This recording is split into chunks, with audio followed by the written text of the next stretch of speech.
करबो लड़बो जीतबो रे।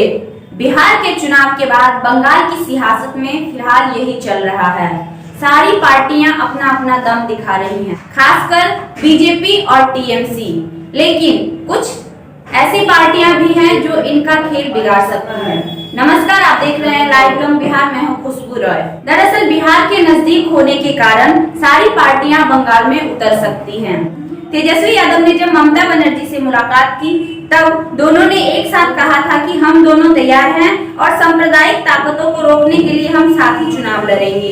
लेकिन अभी तक तेजस्वी यादव ने यह साफ नहीं किया कि वह कितने सीट पर चुनाव लड़ेंगे या टीएमसी से उन्हें कितनी सीटें दी जा सकती हैं। ऐसे में अभी भी बहुत कुछ देखना बाकी है बंगाल के चुनाव में।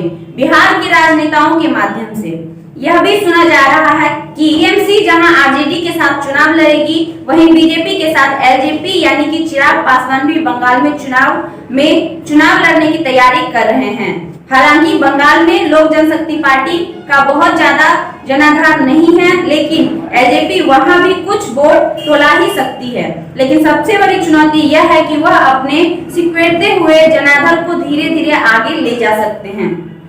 अब बात करते हैं हम पार्टी की जीतन राम मांझी की। हम पार्टी भी बंगाल में चुनाव की ओर आजमाइश करने जा रही है। उनके तरफ से कहा गया है कि 26 सीटों पर वह चुनाव लड़ सकते हैं।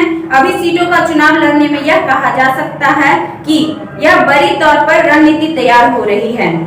हम पार्टी की जो बंगाल में टीएमसी को रोक सके, हालांकि यह साफ नहीं हुआ है कि हम पार्टी एनडीए के साथ होकर चुनाव लड़ेगी या अलग होकर लड़ेगी। यह तो आप सहयोगी दलों के बारे में जाना। अब हम आपको यह भी बता देते हैं कि जेडीयू का बंगाल प्लान क्या है।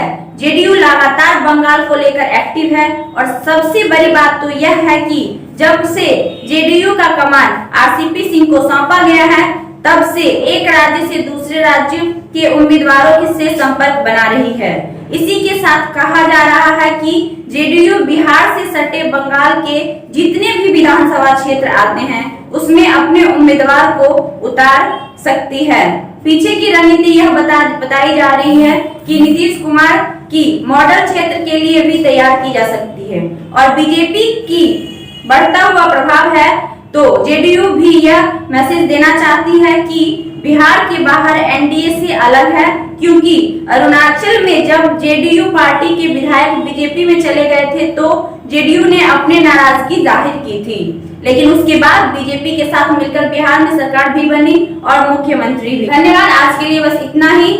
अगर आपने अभी तक हमारे चैनल को सब्सक्राइब नहीं किया तो हमारे चैनल को सब्सक्राइब कर ले, बेल आइकन दबाना ना भूलें। अगर आप हमें फेसबुक पेज पर देख रहे हैं तो पेज को लाइक करना ना भूलें। धन्यवाद।